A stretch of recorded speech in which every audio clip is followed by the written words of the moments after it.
Hi guys, welcome back to my channel. My name is Monica and I welcome you all back to my channel.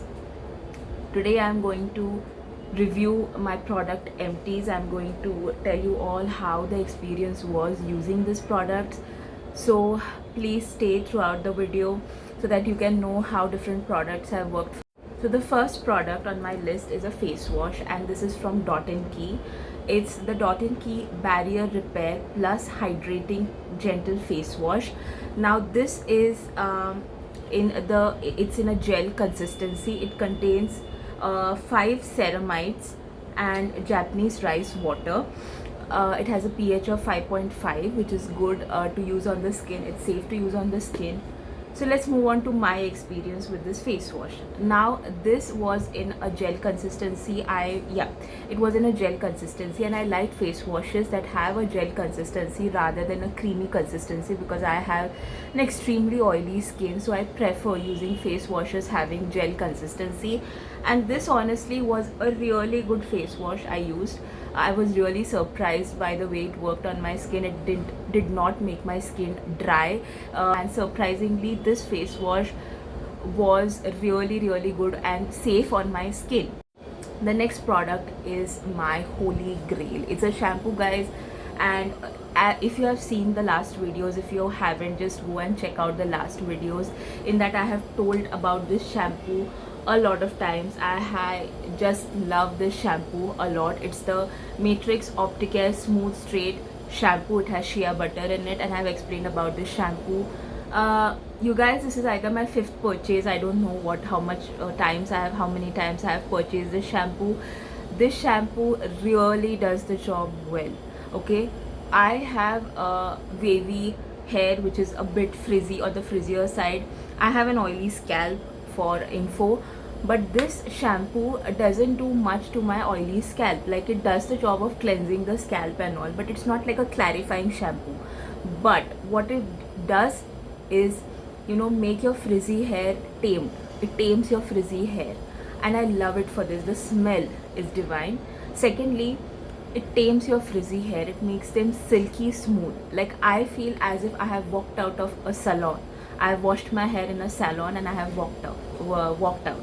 This is what the shampoo does. I don't use conditioner after this shampoo. I don't use conditioner only on a regular basis, but after the shampoo you don't have to use conditioner. Next is the Plum toner. The Plums, I think it's the green tea toner if I'm not mistaken. That toner, guys, is a real game changer. I'll pop a picture of it right now. This is particularly that particular toner, the green tea toner one. I think it has done quite a good job for, like, brightening my face, providing that glow. And I used it like mad when I was using my makeup as well. When I was shooting my makeup, I used to just spritz on my foundation brush. I used to spritz it on my whole face, and I'm good to go. I used to also use it during my regular skincare, like before my moisturizer I used to apply it, and the freshness it provided was insane. It did a job of just providing like a, it actually, I feel it did brighten my skin tone a bit. Is very safe for sensitive skin because alcoholic toners do not do well for me. I have used that Gulabari in the past, but it was a total failure. But this toner is so safe on my skin. It did not give me any breakout, rashes, nothing. Next on my list is from Plum itself, from the Plum, from their makeup range. It's the Plum's Kajal. It's the Nature Studio Kajal. Honestly, I have heard a lot of reviews, good reviews. People were raving about this kajal, but surprisingly it didn't do well for me. The reason is I don't think my eyes do well with pencil kajal. Number one, I had to sharpen the kajal again and again. That is okay, number one. But every time I would sharpen it, I don't know how the product would like break. The pencil would just break. The lid, whatever the product, it would just break off. Number two is whenever I would apply that, like, suppose this much of product is left and I'm applying it on my waterline, right?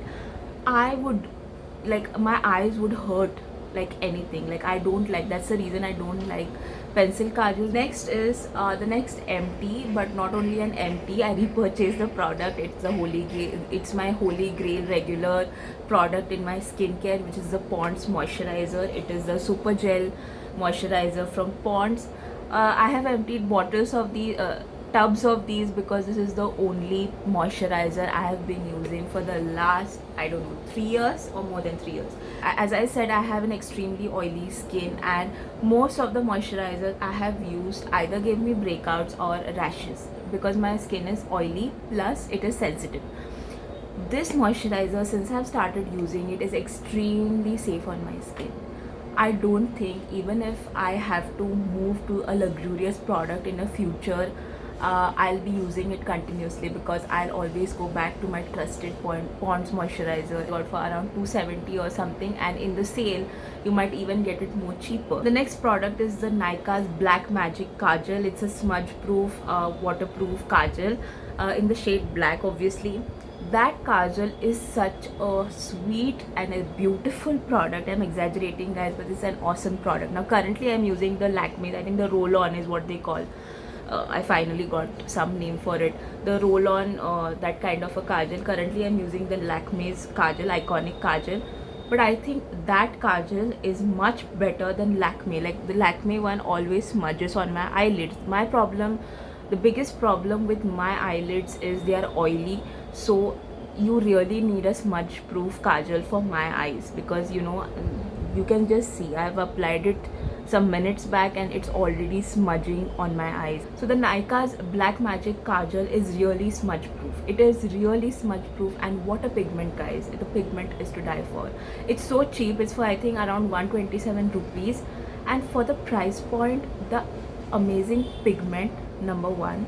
Secondly, the kind of smudge proof, like the way it is smudge proof, I really love it. Another good kajal is the Faces one, but I think even it smudges on my eyelids a bit, but I don't think I have found a better kajal than the Nykaa's Black Magic Kajal. So thank you guys on this note for being with me throughout the video.